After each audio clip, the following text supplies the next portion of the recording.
Welcome back to Primetime Super Friends, the show that promises to put the arrow in your quiver, the flash in your pan, and the bat in your belfry. We're also here to let criminals know we are the swinging wing of justice, and it's not going to suck itself, crime. I'm Michael, our expert on all things related to the fastest man alive, and to my left we have our guide to all things Star City, Jeremy. Hey, promise I'm not gay. Why is that relevant? Oliver Queen. And to my right we have our guide to Gotham, John. Hi. Before we dive balls deep into this week's happenings, you should be warned that this show is full of spoilers, so if you're not up to date on what's been going on, you've been warned. Alright, let's get started. Super Friends, the legendary superpowers show. Okay, so we're going to start off with The Flash this week with an episode called Rogue Time.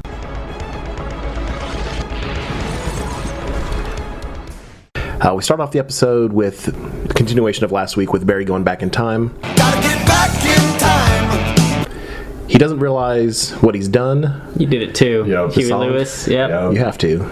Gotta go back in time. I just don't want to have to cut that in every time. Kind of have to. You might have to. He doesn't realize what he's done, despite seeing all the same things that he saw the day before. He gets a call from Cisco that he needs to get to the morgue, which confuses him because he said he was there the day before. Well, he gets there, and while there, Barry reinvestigates the murder and starts pointing out all the shit that he already knew, confusing Joe. The next morning, Caitlin and Cisco talk about his brother's birthday party, and it's clear that there's not much affection between the two, so Caitlin offers to go with him. Barry enters and starts finishing everyone's sentences because this dude just is not used to time travel yet. See, you said Caitlin, and I zoned out for a second thinking about her, and then I heard you say Barry enters, and I went with it.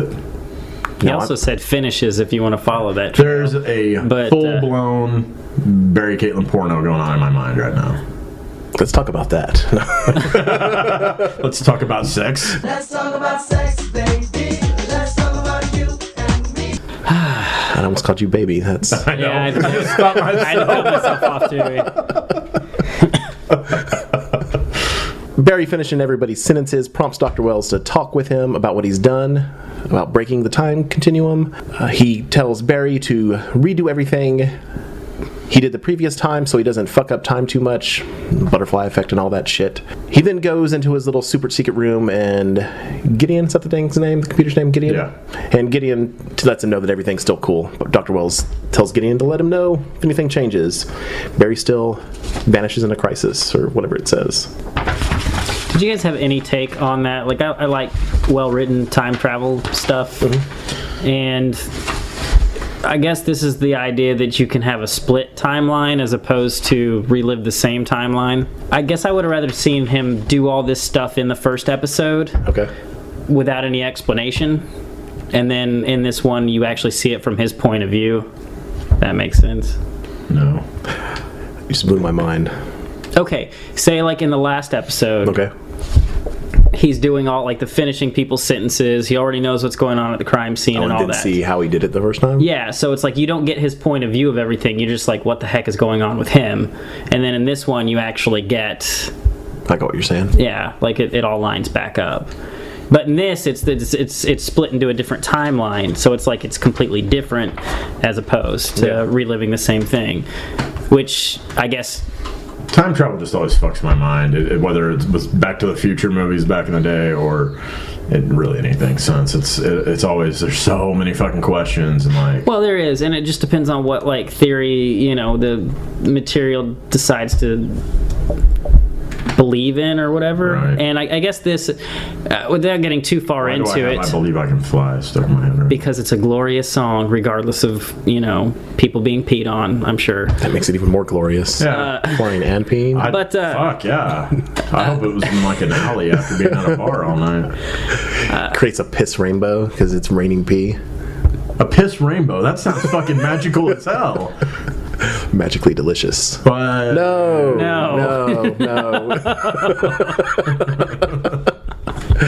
Gross. See me running through that open door. That is not delicious. Well, I now don't know. I just- I haven't tried it, but I just assume. Now I just see a bunch of assume that naked safely. women laying underneath the piss rainbow with it just dribbling down on them. Where is their golden shower? A Michael Scott quote. But no, okay, so, and not to get too nerdy, this is obviously causing a completely separate timeline from what would have originally happened. So he's changing time. So I'm assuming that's where they're going with it, is he's going to go, oh, I can change things. Yeah. Well, like when he asked I him don't know if about... it's obviously. But Well, he said something about going back and saving his mom. Right. And then he's like, how many people are going to die if you do save your mom? Right. Going into So, whole but the paradox thing is thing. it- Why That's Reverse what- Flash is trying to kill him. Yeah. But that's where you have like two, I don't know, like I know it's weird, but Futurama did like a badass time travel movie. Like it was a straight to DVD movie, and everything was written so well by the time you get to the end of it, you're like, you understood how you got there, but how they got there was insane.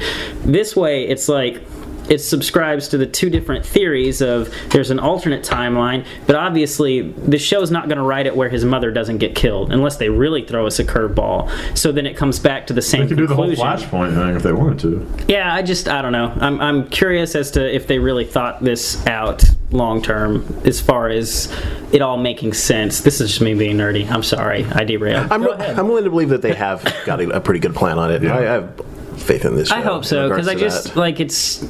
I don't know. Did the show worry you, this episode? These past couple episodes?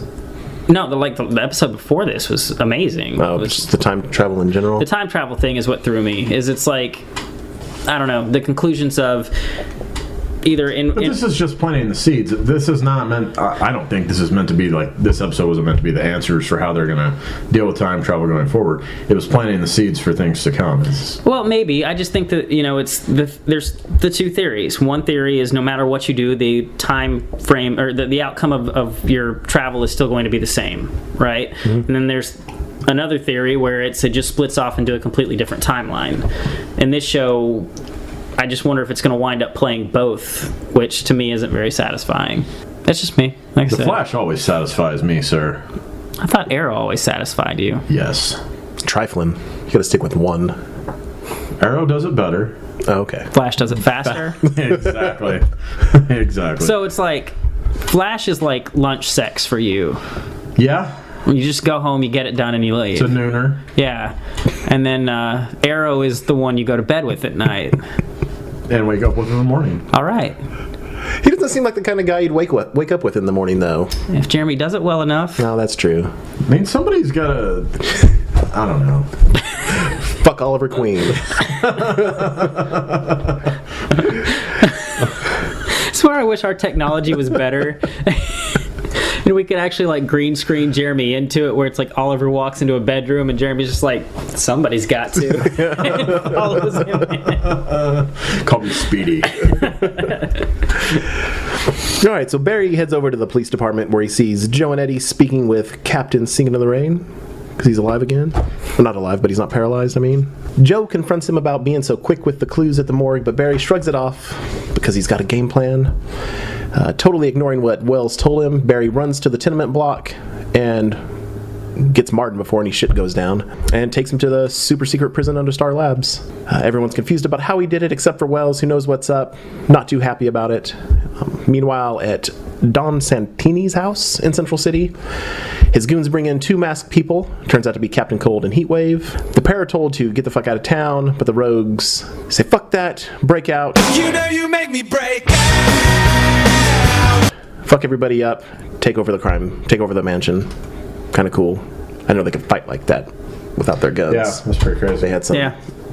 Kind of some gave them a skills. little bit more nuance to the characters other than just like, That made him seem more of a credible threat, because Yes. otherwise, knock the guns out of their hand. Yeah. Well, fuck. I don't know what to do. I'll just be seeing myself out now. They just turn around and drop trowel. Like, I'm ready for prison. I don't think I would make that available. There's no use fighting it. You don't have your gun. You take their gun into your butt. Would it be the heat gun or the cold gun? We've talked about that, haven't we? Yeah, probably. I wonder Did which we? one. Yeah, we talked about fucking with warm cocks, I think. I don't know. We've talked about a lot of gross shit. I don't remember that conversation at all. Something about fucking... Was it- Oh, it was Caitlin getting fucked by the hot and the cold. I don't know. I guess I try to block most of that. Why? It's Caitlin. I just thought maybe you and Jeremy had a conversation when I was taking a piss or something. We do, but those usually involve really Cocks. horrible shit. Oh, yeah, that's surprising. Cisco goes back home with Caitlin to attend his brother's birthday. Before we get to see too much, we cut back to Barry running on the treadmill at Star Labs. He's unable to replicate the wormhole, which, as Dr. Wells points out, could be for many reasons. I thought you said wormhole. Wormhole? Warm. A wormhole. Yes, back to Caitlin and her wormhole. Which is Dr. Wells' point. I already said that. Joe enters Caitlin's wormhole, trying to find answers. Good for him. But no one's talking in there. I don't understand why this isn't working. There shouldn't be any talking in there. It's just all action. That's right, I'm a detective. I detect this is nice. I'm a private dick. And right on cue, Linda calls Barry for their lunch date. Back at Cisco's brother's birthday, he plays piano for everyone and nonchalantly flirts with Caitlin. Dante, his brother, not Cisco. Cisco finally has had enough after getting insulted. We cut away to Barry, who's meeting Linda at work, and when she asks him what's wrong, he kind of brushes it to the side. During the scene, they break up. Barry and Linda break up because of the feelings between Barry and Iris. Stupid. Yeah, with Linda telling Barry to go get some, which was just, I don't know. The appropriate response would have been, go fuck yourself, you dick. But he's like, go fuck her. Oh, the appropriate She's right response over would be there. like, isn't that like your sister, you sick motherfucker? Which just still makes this whole thing weird. Yeah. Didn't you grow up with her, you gross pervert? Haven't you seen these titties? You stupid bitch. You really thought this out, didn't you? I think she's hotter than Iris, I'm just saying. During that whole scene, I really wasn't paying attention to what was going on because I was just thinking about which one was hotter. I was like, which one would I rather fuck? Yeah. Both. Yeah, I was. I mean, yes, but if I had to choose, it'd be Linda. And partially because of the sister thing. Yeah. If I'm putting myself in Barry's shoes. If I'm putting myself in my own shoes, I'm going for the fucking triple threat. Only one of us can win. I got mine. It'll be me. Whoever's the quickest. So Barry goes over to Iris and just awkwardly asks her to have coffee with him to talk about stuff. Mason Bridge also makes a brief appearance, and Barry awkwardly tells him that he's wrong about Dr. Wells, which confuses the fucking out of the dude because he doesn't know Barry. That annoyed me because that's like a quick way to put that dude onto his trail. Exactly. Right. Like, how the fuck does this guy know? Like, Barry's supposed to be a smart guy. Come on. I mean, shit. Go drop clues to the investigative reporter. Yeah, you stupid fuck. Later that night, Barry meets Cisco at a bar. When a very attractive young woman walked up, clearly he knew something was fucking wrong. Barry at first thought that he was hitting on him, but he knew something was up. Cisco doesn't get bitches like that. Maybe she thought he was Back in like attracted 99. He did. Yeah. to like his big brain. I still think Cisco fucked dudes. That song was really about schlongs. It was the schlong song. That's wrong. That's the first I'm hearing this theory, but it adds up pretty quickly. That dude was super fruity. I'm just saying. Watch that video and tell me he's not gay. No, I'm not disagreeing with you. It's just I am now thinking about that song with the word thong replaced with schlong. You could do dong too if you really wanted to change it up. And it fucking works. Mm-hmm. Dong, dong, dong, dong. That banana hammock so scandalous. Gross. All right, so To each their own. I'm just saying I don't want a banana hammock in my face. I don't believe that's true. I just picture him walking along the beach, and instead of the bitches laying on the beach in their thongs, it's a bunch of dudes It's like Todd with Todd and a with bunch like of a hot friends. dog strategically. How awesome would that be to recreate that with the Todd and then just a bunch of like dudes in banana hammocks? No, not even that. They've got like hot dogs strategically placed over their junk and bananas and other phallic objects. So yeah, he's getting hit on. Something's not right. After drinking, they go to a fancy house. It turns out, of course, Cisco's been got. The young woman is Lisa Snart, the sister of Captain Cold. Anyone remember her name from the comics? But he did the right thing. You can't look a gift pussy in the clit, right? Really? That's what you're gonna go with? Give pussy in the clit. I think technically you can look at That's that. what you're supposed to do. Yeah. Well, you know what I mean. You gotta be attentive, Jeremy. Not if it's a gift. You just unwrap it and enjoy it. And of course, they want their guns back. Captain Cold wants his gun back. Heatwave. Cisco at first says that he's not going to do it, but turns out that the rogues have his brother Dante. And no, I don't remember that bitch's name. Tits and It's Golden something in the comics. I don't remember. Oh, Golden Glider. Yeah, There we Golden go. Glider. Yep. So, when they fire up their guns, Lisa asks for one of her own. Something with gold. Makes sense. Didn't they call her that at some point in the episode? Did they? I was trying to wait to hear it throughout the episode. I Snart didn't. has to be the worst last name because it's like there's fart and snot And Shart. and shart. I just think of the dude from Thundercats, the Snarf. Snarf. Back at Jitters, Iris meets up with Barry, who thinks that he'll be able to replicate what happened in the previous episode. Trying to hit on her, saying he wants to get in them jeans, and she's not having any of it. Gets super pissed off, storms off. Which goes back to that her being a woman thing. Yeah. Oh no, there's danger. Suddenly I love you. No danger, no Flash. We've been over this. So Barry gets a call from Joe that Snart was spotted at the casino at Santini's casino, where he and Lisa start a gunfight with the goons. Lisa's gun freezes a dude in solid gold, which at that point I just thought, like, I wonder how much money you get from a frozen dude made out of gold. Hawk that shit. Yeah. All those commercials, cash for gold. Yeah. Wasn't that the plot Drag of a an Austin body in Powers there. movie or something? Gold member. Gold member Yeah. was a movie, yeah. I don't remember anything about that movie other than a golden penis. That was a thing. Oh, did he not was a gold the thing, whole right? person? It was just the wang? That makes sense, gold member. Beyonce was in that movie. That's the only thing I couldn't remember about it. He was the worst of the three, that's for sure. Well, yeah.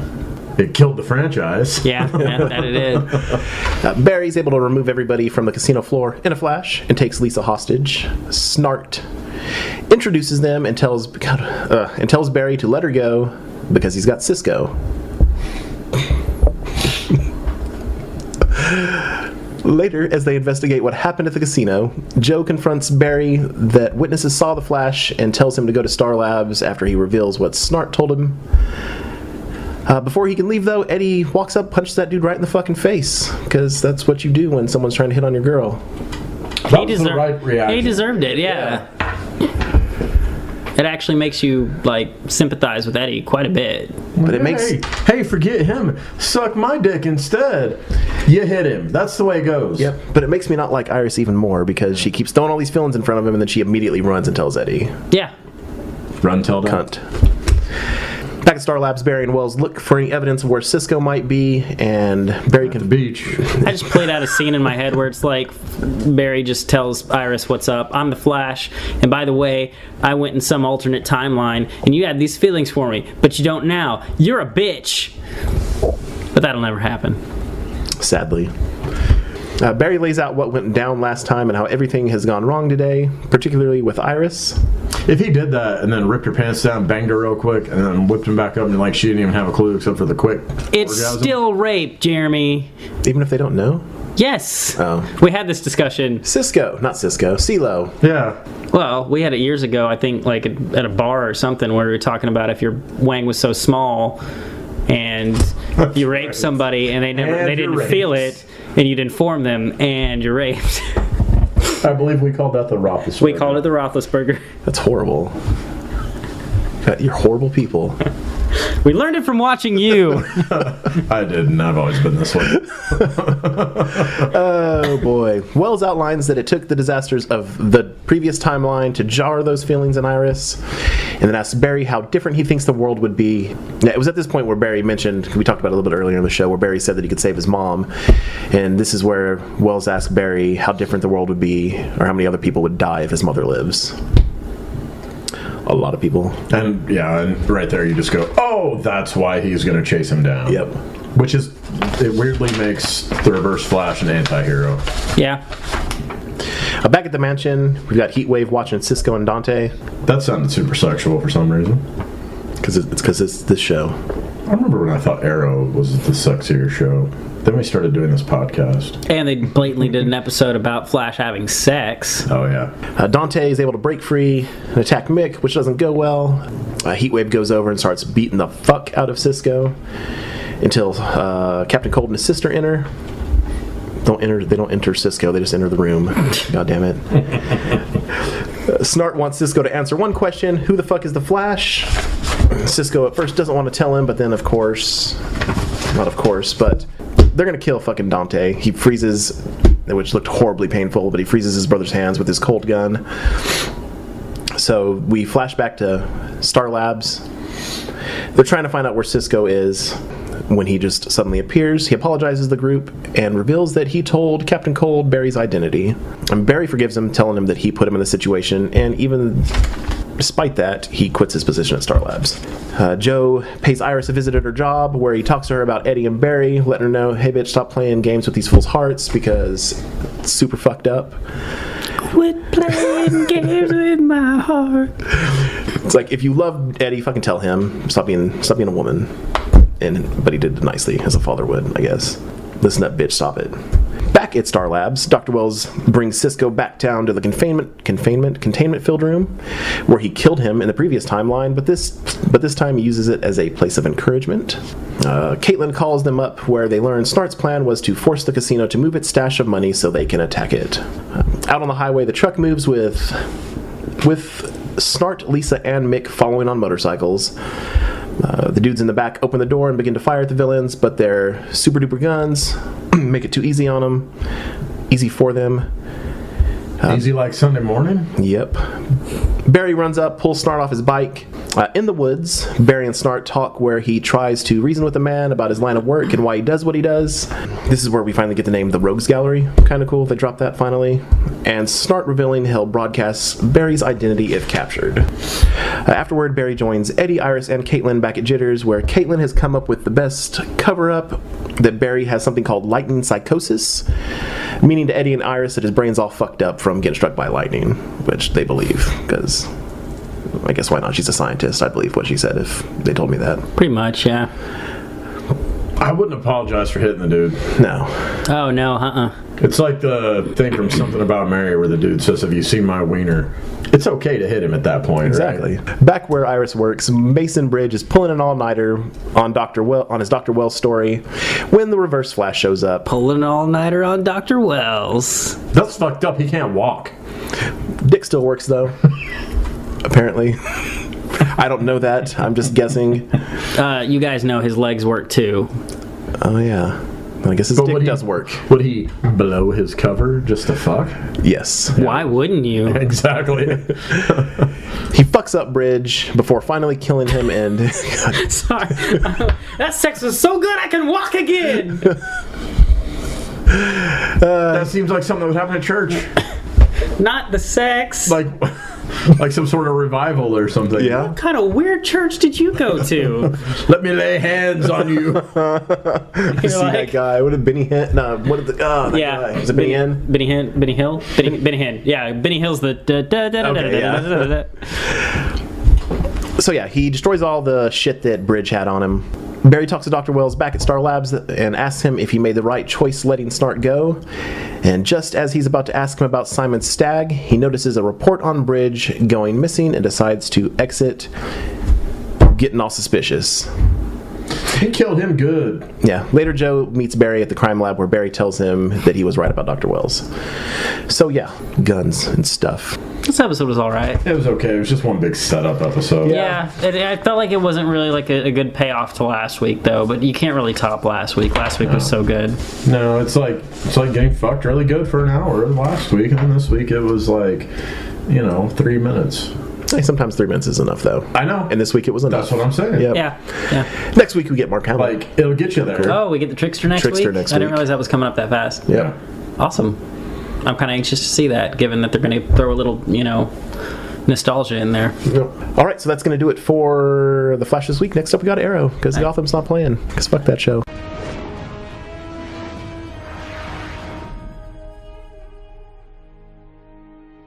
So this week's episode of Arrow focuses on trying to track down the imposter Arrow, and also we have the return of the Suicide Squad. But to start the episode, we get a wedding. It's the Diggles wedding, which the Diggles, the Wiggles. That sounds funny. Yeah. Whatever. The Diggles probably do the wiggle, you know what I mean? They already have one kid. Pretty sure it happened at least once. Wiggle his diggle. His penis. It seems like it should be something more manly sounding than wiggle, because it's probably enormous. Why don't you tweet him? Find out. I don't chase. Anyway, so Felicity's there with Ray Palmer as her date, and he's officially introduced to the group. Diggle threatens the motherfucker. If you hurt her, I will track you down and kill you. It's fucking awesome. Yeah. He's the biggest badass on the show. I love him. yeah. Like, yeah, It's awesome. he's making Green Lantern. Turns out they don't have a minister. Ray Palmer apparently has a fucking wedding license, decides to step in and officiate the wedding. And the wedding actually goes off without a hitch, which was kind of crazy on a superhero show. Superhero shows and wrestling, weddings just don't usually go the way they're supposed Yeah, to. it was nice for a change. Actually, shows in general, the wedding never gets pulled off correctly, hardly. Pulled off. That's for the honeymoon. Yes.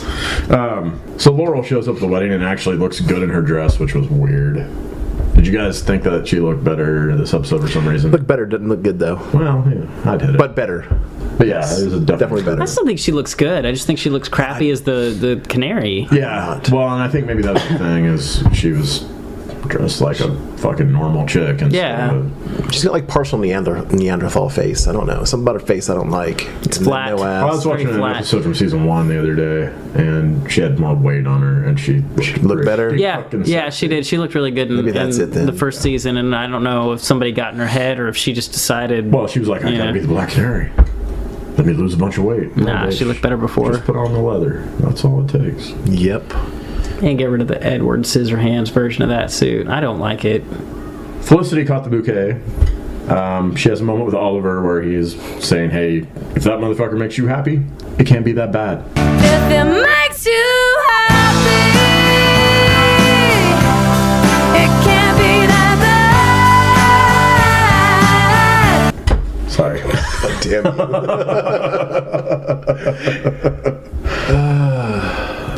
What's that song? If you can't be with the one you want, be with the one you're He with. just fucking quoted Sheryl Crow. Yeah. Yeah, I know. I was just thinking of, she wants even- Oliver, but it's like banging what's his face just because. Super dick either If you way. can't love the one you want, love the one you're with. Oh, that's horrible. Yeah, it's a terrible song. Never thought about that. Hadn't either. Everyone gets an alert on their phone except Oliver, who apparently doesn't have a cell phone, which, how am I going to send him dick pics? I don't get it. That one dude was shooting arrows with cell phones attached to it. Why doesn't he Sorry, have one? I was just thinking like you just hire like a skywriter. Draw a giant dick in the Yeah, sky. or like a banner or something that says, hey, Oliver, and then it's just like this long drawn out banner of your dick. He's had a cell phone in several episodes. It's just he didn't have one this time for whatever reason. But the message that pops up is a news article that says that the arrow has returned to killing, which of course alerts everybody there's a fucking problem going on. Ray Palmer is involved in a press conference with Laurel and Captain Lance. And Palmer wants to find the arrow and bring him to justice, says he's going to use all his monies to make that shit happen. Oliver wants the Diggles to go ahead and go on their honeymoon, even though the shit's going on. Which they try to, but Deadshot is waiting in the limo as they try to go to the airport. And the Suicide Squad rides again. They've got a mission in the Republic of Kosnia rescuing a senator. Diggle decides to go along because he's not letting that bitch out of his sight again. And we get the return of Cupid. That sexy bitch. I'm a little hard right now thinking. Anyway, don't picture it. Don't say shit like that. I didn't picture it so much as like I don't want to be within a 2-foot radius of you with a full boner. Yeah, because it's big enough to touch you. She's now a part of the Suicide Squad. In my head, it's like a puppet. And it's just like Oh, can we move on from Jeremy's dick? no one can move on from Jeremy's dick. You've seen his line of ladies. Whose hand is in that puppet? Mick Foley's. I'll allow it. Oh, look at me! I'm Jeremy's penis. It talks. How many dudes' mouths has my dick been in then? Mr. Sacco, the untold story of Jeremy's penis. It's not just a penis; it's an adventure. Oh, and it didn't get hard until he put his hand in it. Jesus. I've read his book. He'd appreciate it. Let's Yes, go. yes, he would. Books. Oh my god. There's some banter back and forth between the Suicide Squad members, and it's revealed that Deadshot, that motherfucker's all anti-love, love hurts and whatnot. Whereas Diggles are kind of in the middle. Cupid, of course, her fucking name is Cupid. She's all pro-love.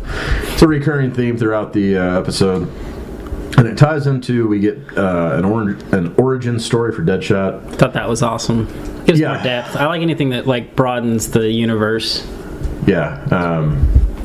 He's a former military man. Didn't adapt well when he came home. Snapped on his wife and kid. His wife files a restraining order, leading to Deadshot linking up with Hive, which that's a comic book reference. It's kind of like the Hydra of DC. Yeah, that makes sense. And then we get basically the point where he gets the mission to kill Diggle's brother from season 1. All right, our imposter arrows, plural, are in some sort of warehouse, attacking a group of criminals, killing those motherfuckers left and right when they meet up with the actual Arrow. Kind of a weird but cool fight scene with a shitload of people in Arrow costumes going back and forth. Oliver takes them all down, which is when you know Ra's al Ghul is not there. Took him down too easy. Maseo shows up. He's apparently leading this group of imposters, and I thought it was cool. He used the ninja smoke or whatever you want to call it to escape. Batman. Ninja vanish. Turtles. Batman. I have turtles on the brain. Sorry. Ray Palmer shows up as the Atom outside the warehouse and uses some sort of X-ray gimmick / facial recognition software to ID Oliver as the Arrow, which he then confronts Felicity about. Doesn't trust that bitch anymore, which, why do you need to trust her when she looks like that? Fuck it. She can do whatever she wants. Yeah. She realizes the suit is working, which she didn't know before because she was passed out from a good fucking when he used it the first time. She defends Oliver, pleads with Ray to believe her that he is innocent. But he's not having that shit, so Felicity goes to the Arrow Cave and lets Oliver know that Palmer knows that he's the Arrow. Meanwhile, Palmer has gone to the police to fucking squeal. Sorry. I just pictured him actually, like, squealing. Only in jail, not at the police station. Or your bedroom. We've discussed this. Only Oliver Queen. Okay. That's sometimes the Flash. I didn't know if you just wanted to, like, collect your own, like, Justice League. Ooh, fuck my way through the Justice League? Yeah. They all make you squeal like a pig? Batman's the ultimate, though. I feel like Batman would be the one who wouldn't, though, because he'd want you to chase it. Yeah, and I don't chase. And he's always a step ahead. You don't chase Batman? I would. There's got to be an exception. Everybody chases the Batman. Yeah. So Laurel meets with Ray Palmer at the police headquarters and tries to protect Oliver, but he's not having that shit. He knows what's up, knows that she's the canary. She threatens him with a lawsuit, and we get a lot of allusion to the fact that in season 1, motherfucker was arrested as a suspect for being the Arrow and was proven to not be the Arrow, supposedly. So, meanwhile, with the Suicide Squad storyline, they arrive to save the senator. Turns out that motherfucker didn't want to be saved. It was an elaborate setup. He wanted to be a hero for a political run, a bid for president. During the battle, Deadshot takes a bullet for Cupid, and she turns off of Arrow and turns on to Deadshot. Diggle goes to stitch up the wound and sees, I guess Deadshot's got tattoos of all the names of motherfuckers he's killed, sees his brother's name. Kind of a cool callback, I thought. Yeah. And then I thought it was funny, we've got the storyline going on with Arrow being in trouble for killing criminals. Diggle fucking shoots motherfuckers left and right. And at one point gets on the phone with the senator, finds out his plot, and says, "I'm gonna kill you slow, you son of a bitch." Yeah. Oliver takes a visit to talk to Ray Palmer. That shit does not go well. We find out that the hospital in Cosnia is rigged to blow the fuck up. Deadshot has a plan to rescue the hostages, and Cupid wants to fuck the shit out of him because of his badass plan. I forget what she said exactly, something about the things I'm going to do to you, and I was like, God, I wish I wasn't watching this at work. Deadshot stays behind to cover the rescue attempt. With sniper fire from the top of the building, the hostages get out. The building explodes. Cupid's all upset. Looks like Deadshot's dead. Felicity and Oliver are having a talk about feelings, blah, blah, blah, when a 911 call comes in. That Oliver and Roy meet up as Arsenal and Arrow to investigate when Adam shows up and shoots Roy like he's a bitch. Because he's a bitch. Yeah, pretty much. And then in turn, Arrow takes down the Atom like he's a bitch. Because he is a bitch. Yep. Throws an arrow into his power source on his suit. They have kind of a heart-to-heart with Adam realizing Arrow's not a killer. Now accepting that Oliver's innocent, and which leads to Felicity and Ray Palmer kissing and making up. Aww. Meanwhile, our hostages have all been returned safely to the United States, but they were paid off for silence, which upsets Lila, Diggle's baby mama, well, not wife. Diggle says he wants to quit Team Arrow, so both parents aren't risking their lives, but Lila says she's all ready to resign from the Suicide Squad because of all the shit that just happened, and I guess that means Diggle can remain with Team Arrow. And then to kind of close out the episode, Ray Palmer meets up with the mayor, Captain Lance, and Laurel, trying to convince her to have another press conference to announce Arrow's innocence. When an actual Arrow comes shooting in through the fucking window, killing the mayor, we see across the alley, or across the street, whatever, Maceo's dressed up like Arrow. He was the one that fired that shit. He takes aim at Felicity and releases the arrow right as we get the fade to black for the week. No! So Felicity's dead? Well, it's one of a few things. Yeah. It's Oliver's going to show up and save her at the last second, fire an arrow, intercept the other arrow, whatever. This bitch isn't in the comic books, or at least she hasn't been until this show was a thing. She's a creation of the show, so they could kill her. I don't think they'll kill her. No, I think they'd save that either. for like a finale or something. They'll never kill her. I think people like her too much at this point to kill off. I mean, well, like it's, and they've got to pay off the love triangle. But, yeah. Unless they wanted to make that part of, Oliver's mythos, but I think they'd have to find a stronger way to tie it in. Yeah, plus they already killed off one of his fuck toys this season. Yes. She's just a fuck toy. I like it. Again, it's kind of like The Flash. It was an okay episode. I definitely like the Suicide Squad tie-ins, but it's just leading to other stuff. You could tell it was a transition episode. Yeah. I mean, both this week were transitions for sure. Guess that'll do it for Arrow this week. Alright, that's going to do it for Primetime Super Friends this week. If you enjoyed what you heard, let us know. You can hit us up on Twitter at Primetime Super. We also have individual Twitter accounts. I'm at TheAfrican81. Jeremy. At Legendary Jeremy. And John. At Raging Leprechaun. Don't forget to check out our other much better show, Pub Talk. You can find out all the info for that at pubtalkpodcast.com. So, until next time, keep it super, bitches. Na-na-na-na-na-na-na. I can't talk. Fuck it. I want to fuck Cupid. That's all I'm saying. I'll cheat on Oliver. That's horrible.